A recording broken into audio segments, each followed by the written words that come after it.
Hey folks, thanks for checking out Reigniting Liberty. I'm Deneen Borelli and Dr. Tom Borelli is in the house, bringing you the truth in black and white. So today, special edition, Democrats think you're stupid. They think you're stupid. And this is the energy edition because who doesn't love energy? Well, the Borelli household does. However, President Biden has a war on fossil fuels, in case you didn't know. But it is backfiring. His war against fossil fuels is backfiring against him. And most importantly, it's backfiring against you, the American folks, people, the households. Just like a vampire, Biden is sucking the life out of America and out of our way of life. Energy is a basic necessity for everyone. And Biden's war on fossil fuels is a war against families, against businesses, and against our country. But, rather than energy independence, Biden wants America to be dependent on foreign sources of energy. Biden thinks you're stupid, folks. He thinks you are going to believe his lies, that he can transition away everything today from fossil fuels to renewable sources of energy, from fossil fuels, oil, coal, natural gas, to their utopia of green energy.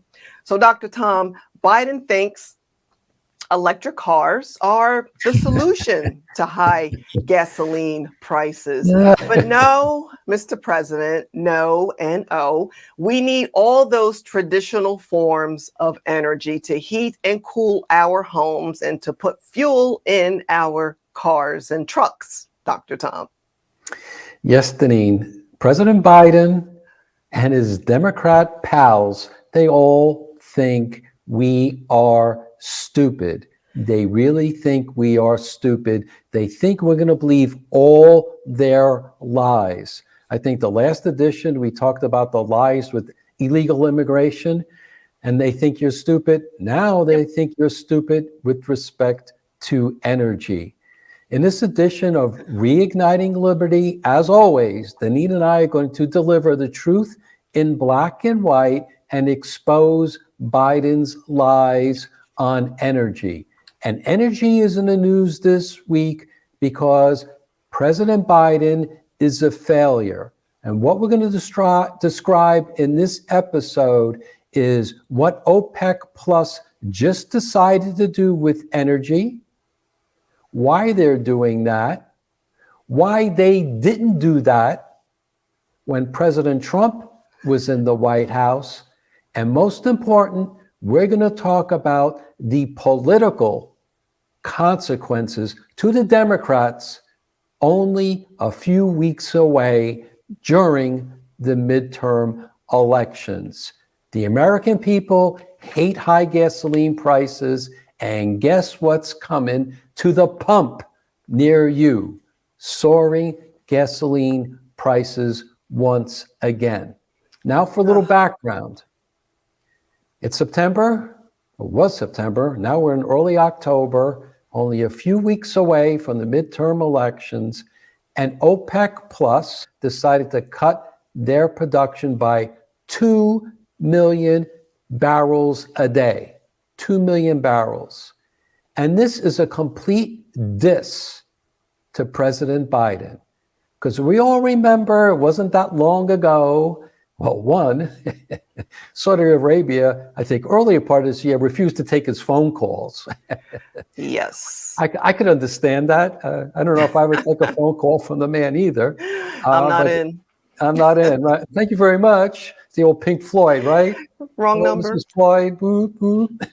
Mrs. Floyd calling Mr. Floyd. Yep. Anyway, I digress once again. And we also remember in July, Biden went over to Saudi Arabia. I think he flew from Israel at the time, made a big deal. He was flying from Jerusalem to Saudi Arabia, like that's some sort of accomplishment. Anyway, he gave that famous fist bump to the Saudi prince. That was it. That was a fist bump. Yep. Well, that was a fist bump from nothing. And Saudi Arabia, which is the largest and most influential member of OPEC Plus, basically gave President Biden a punch to the stomach because they decided to cut oil production. And that is going to drive gasoline prices higher. OPEC Plus also includes Russia, who is a recent, I believe, addition. I think that's where the plus comes from. And again, it's basically a screw you to President Biden. And unfortunately, because he's our president, it's a screw you to the American people, because we're all going to suffer from the high gasoline prices, the high home heating oil prices as well. Indeed, Dr. Tom. Well, most important, OPEC Plus, led by Saudi Arabia, didn't pull this garbage on President Trump, did they? No. I don't have any recollection of that. In fact, in April 2020, President Trump pushed Saudi Arabia to cut oil production when oil prices crashed during the pandemic. He did that to protect domestic energy producers from going out of business because of a huge drop in prices. And Trump also got Saudi Arabia to pump more oil when prices got too high in 2019, right? So Trump spoke and Saudi Arabia jumped. I guess their response was, how high, Exactly. how high, right? But Biden begs and he gets ignored. He gets dissed big time. So why did Saudi Arabia listen to Trump, Dr. Tom? Well, Trump understands leverage. He understands what leverage is all about. And when he wanted them to cut production, he told them, and this is according to Reuters, here's a quote, he would be powerless to stop lawmakers from passing legislation to withdraw U.S. troops from the kingdom, end quote, as you chuckle. And the other thing is, Dr. Tom, other nations respected and actually feared President Trump. But now these nations, they don't even fear Biden, nor do they respect him. And it's so obvious. What a contrast, right? President Trump essentially clicked his fingers. Saudi Arabia pumps more or doesn't, depending on what's going on in the United States. Because as you mentioned it, President Trump understood leverage and he used it to benefit the American people. Biden is clueless. The whole world knows it, and no one respects him or will even listen to him, or even Saudi Arabia's case, they won't even pick up the phone. Why are we laughing? We're not here. We're not in. It's it is just such a disaster. I don't know why we're laughing, because we're all going to pay the price for the person who happens to be in the White House these days. But Saudi Arabia's action is a direct political, it's a direct political punch to President Biden. They are so outraged about Biden, who is and was playing footsie with Iran. Iran and Saudi Arabia are adversaries. Mm-hmm. So while Biden plays footsie with Iran, that upsets Saudi Arabia because it gets a nuke, which they would under a deal that Biden is contemplating with Iran, that Saudi Arabia would get nuked. Hello? That's why they don't like Biden. It's a direct threat to their national security. It's a direct threat to the kingdom of Saudi Arabia. And having now the leverage that Trump once had, now Saudi Arabia has the leverage. And they're using it and they're wielding it to get Biden. So President Trump was dealing with Saudi Arabia and trying to control Iran. Biden is flipping the script. As I mentioned, he's playing footsie with Iran, and that's upsetting Saudi Arabia. And then he wonders why they're cutting production. There's also economic issues, by the way. Gasoline prices have dropped. Obviously, the higher gasoline prices are, it's better for Saudi Arabia and the OPEC plus members because they make more money. So there's an economic reason, but there's also a political reason because we're only a few weeks away from the midterm election. And that's one of the messages that Saudi Arabia wants to deliver to Biden. And a lot of this was captured in a recent CNN story because essentially the Biden team is panicked. They are panicked over this OPEC plus cuts in oil production. And this is from a CNN story. Here's the headline. Quote, inside the White House's failed effort to dissuade OPEC from cutting oil production to avoid a total disaster. Total disaster. That's the way the White House is viewing that. Total disaster. And the Biden administration went all out to lobby Saudi Arabia. Please don't do this to us. Please don't cut production. And Saudi Arabia said, yeah, never mind. Unbelievable. Yep. And here's it from the CNN story. Very interesting quote. Some of the draft talking points circulated by the White House to the Treasury Department on Monday that were obtained by CNN framed the prospects of production cut as a, quote, total disaster and warned it could be taken as a hostile act. So that's the way you do the diplomacy. You tell Saudi Arabia, you cut production and that's a hostile act. That's the way to influence friends, right? Sure. Another quote, the White House is having a spasm and panicking, a White House official said to CNN. Panicking. Interesting. Spasms, fear, panic. Well, panic happens when you make yourself vulnerable. And Sure. Biden made the United States vulnerable with his horrible anti-fossil fuel energy plan. It's that simple. And from Saudi Arabia's perspective, hey, it's payback. You know what they say, payback, right? Payback is a fill in the blank. Not a good thing. Right. And also, speaking of panic, it's reported that Biden plans to ease sanctions on Venezuela. Nice. And allow Chevron, the big oil company, to pump oil from Venezuela. Talk about desperation.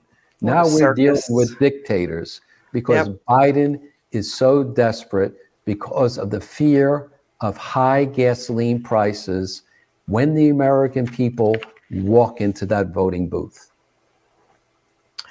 Yeah, which will be soon, Dr. Tom, and gas prices are already creeping up on us. And while we're watching gas prices inch up, again, Biden and his administration, they continue to play the blame game for the high gas prices. Biden blamed oil and gas producers. He blamed Putin's Ukrainian war for higher gas prices. And now they're blaming OPEC plus. So take a look at this, or take a listen. Now, this week, Fox News's Peter Doocy, he questioned White House Press Secretary Karine Jean-Pierre about the gas prices going up now when he was taking credit for lower gas prices over the last few months. So watch her worm and listen to her worm her way out of this question, because again, Democrats think you're stupid. Thanks, Karine. You've said the president was responsible for gas prices coming down. Is the president responsible for gas prices going up? So it's a lot more nuanced than that, right? Peter, you know this. There have been global challenges that we have dealt with. When I say all, meaning other countries as well, have dealt with since the pandemic. There's been pandemic and there's been Putin's war. And Putin's war has increase gas prices at the pump. We have seen that over the past several months. And what the president was able to do, he took some historic steps when you think about the Strategic Petroleum Reserve and making sure that we were able to do everything that we can to bring that cost down for American families, give them a little bit more of a breathing room. And we saw that. We saw that every day this summer, saving American families over $1 per gallon. And so that is what the president's going to continue to stay focused on, our American consumers. How do we continue to keep prices down? That's why we did the Inflation Reduction Act. That's why we talk about the CHIPS Act. All of these things are going to help Americans here. Well, then there's this, Dr. Tom. That was interesting, right? That was. Oh yeah, I mean. First, they were complaining that gasoline prices were too high, and it wasn't Biden's fault. It was Putin's fault, everybody's fault, the oil companies' cost, the gasoline owners' fault, everybody's fault. Then gasoline prices went down because of a recession, so there's less demand, and Biden was taking credit. Oh, now all of a sudden, gasoline prices are going high, and guess what? It's the excuse game again, because they think you're stupid. Exactly. And then there's this, Dr. Tom, who can forget when the Energy Secretary Granholm laughed when asked about her plans to lower gas prices last March. Let's take a listen. In Sturgis, Michigan, it is $2.89 a gallon. I guess that's better than in California. What is the Granholm plan to increase oil production in America? Oh my God. That is hilarious. Would that I had the magic wand on this. As you know, of course, oil is a global market. It is controlled by a cartel. That cartel is called OPEC, and they made a decision yesterday that they were not going to increase beyond what they were already planning. And then she pushed clean energy, Dr. Tom, as the solution and not dependent on other countries. I mean, I don't know. I can't. My head hurts with all of this. And, you know, Biden, his plan to deal with higher gasoline prices, Dr. Tom, is for everyone to just ditch their gas-powered cars and buy an electric vehicle. No matter who you are, where you live, just get those electric vehicles. Meanwhile, the infrastructure is not there. Oops, I guess they left that part out. Right. Well, let's take a listen to Biden's push for electric vehicles. Under my plan, which is before the Congress now, we can take advantage of the next generation of electric vehicles that a typical driver will save about $80 a month from not having to pay gas at the pump. Well, once again, Dr. Tom, Democrats think you're stupid. They expect you to believe electric cars is going to solve everything and poof, all is well in America. You don't have to worry about high gas prices because electric cars, zoom, you're good. You're good to go. Where do Democrats think power comes from, Dr. Tom? Just from the wall, would you like to say? Yeah. Comes from the wall. No power plants behind the wall or connected to the wall. Don't worry about that. It comes from the wall. Unbelievable. Well, Take it from here. Yeah, Denise, to your point, I mean, Granholm, and not only do they think you're stupid, right? That's a basic fact, but they're also laughing at you. Totally. They're laughing at you because high gasoline prices, high electricity prices, high home heating oil prices, high propane prices, all those things do not affect them. They are isolated because they are elites. So they have no idea about the impact on the American people. So they essentially want to ignore that fact. But as an American citizen, when those bills come in, when you're pumping the gas into your vehicle and watching those numbers go up like it's like in Vegas, like you're watching the wheels go round Jackpot. and round, the Sure. jackpot. Yeah, no, it hurts the American people. And Yes. Biden is clueless. Granholm is clueless. All of them are clueless because they are largely unaffected by all of this. And this really isn't new. And you, the American people, especially those who didn't vote for President Trump, you own this because you put Biden in the White House knowing, absolutely knowing, he hated fossil fuels. He didn't make a secret of it.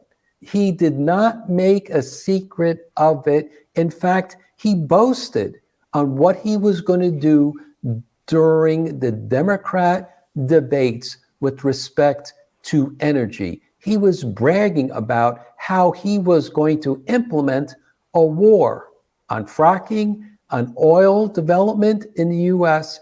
He gave those as promises and he delivered.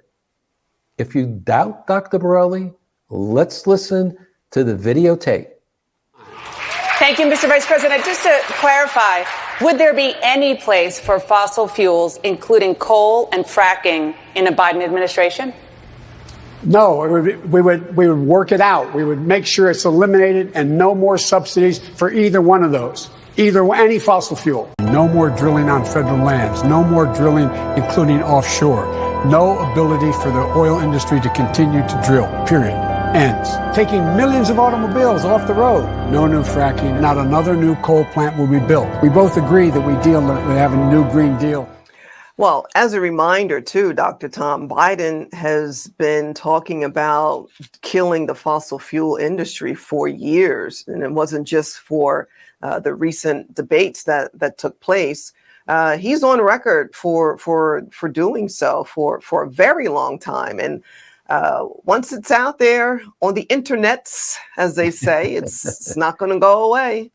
No, we can roll the tape anytime we want, and technology is great for that because there are many videos of President Biden making his claims against promises, really against fossil fuels. That's one, but also there's a new one going around talking about all his lies, which is another little highlight reel. Maybe that'll be the next edition of They Think You're Stupid, or Biden thinks you're stupid because he thinks he could lie straight to your face and you're not going to know what he's talking about. You may actually believe him. Well, there's no shortage, that's for sure. No, and remember, as soon as Biden got in the White House, he put the U.S. back into the Paris Climate Change Accord. Remember that? He canceled the Keystone XL pipeline. He stopped oil development in the seas, in the waters. This is what he was up to. He didn't hide it. He promised it. He delivered it. And now we're dealing with the consequences. And hopefully he's going to be dealing with the political consequences when the results of the midterm election happen. Because I think it's going to be devastating for the Democrats politically. Because if you look back at some of the data, Biden's approval rating was the lowest, I believe, in July, when gasoline prices were about the highest. I think they peaked like in June of this year, end of May, June. But in July, the American people started to give him this huge disapproval rating and a very low approval rating. I think he was down like 38%. So you can draw a direct correlation between high gasoline prices and Biden's poll numbers going down. And that's why, as CNN mentioned in that article, that's why they're panicking, because they know it's going to have a huge impact on the Democrats in the election. Essentially, OPEC delivered an October surprise. There's always, in politics, you always worry about the last minute October surprise that's going to sway the American people, is going to impact public opinion. Well, Saudi Arabia just dealt Biden one. And the only one responsible for this is Biden himself, because he made the decisions to go against our natural resources. He made the decisions to restrict oil, coal, natural gas development. It's all on his watch. He made himself vulnerable, and Saudi Arabia decided, say, hey, let's get Biden. Won't this be fun? They're having a lot of fun there in Saudi Arabia and the other OPEC plus countries. Yeah, it's again, who will suffer the consequences? Hardworking Americans and businesses, our country as a whole is going to suffer. But Dr. Tom, Biden knows high gasoline prices are a big political problem, just as you mentioned. And that's why Biden is depleting our country's strategic petroleum reserve, which, by the way, is for emergency purposes. No, that's for Biden's emergency. He's got a political emergency. Well, he's got an emergency. He is an emergency, yeah. But to think that our strategic petroleum reserve is at a 40-year low because of Biden's actions, Dr. Tom. And in March, Biden had vowed to release 1 million barrels of oil per day from the Strategic Petroleum Reserve until September, which was last month. Well, hours after OPEC made their announcement this week to cut oil production by 2 million barrels, Biden announced 10 million more barrels of oil from the Strategic Petroleum Reserve will be released starting next month. This is insane. It's clear he has no idea what he's doing, Dr. Tom, in more ways than one. But let me just ask you, why? Why is Biden draining our strategic petroleum reserve? Well, Deneen, I think we just discussed it. I mean, there's an emergency. It's not a natural disaster. It's not boycotts against the United States of oil coming into our country. The emergency is Biden. Yeah. His energy policy is an emergency, and now he has a political emergency because he's deathly afraid. Remember the White House, they're in panic mode because of high gasoline prices during the midterm election. This is what it's about. It's about saving his political behind. That's all it's about. He's drained the strategic reserve, as you mentioned, puts our country at risk. If a disaster hits, that's what it's there for. A hurricane, that takes out the oil drilling wells and the Gulf of Mexico, that would be a problem. A hurricane takes out some of the gasoline refineries. Again, that's why we have a strategic petroleum reserve. It's not there as a political toy, as a political tool. It's not there for that. But Biden is doing it that way. And of course, the Democrat media isn't really calling him out on that as well. But again, Biden doesn't care. The Biden and Democrats, they don't care. What they do care about is power, and the power of being elected. And that's why he hit the panic button and is draining the strategic petroleum reserve. If they really cared about Americans and the success of Americans, they would have an all of the above energy policy. They wouldn't be picking energy winners and losers. They wouldn't be doing that at all. Every time there is a spike in energy prices, gasoline prices, they wouldn't say, go out and buy your electric vehicle. They wouldn't be playing those games.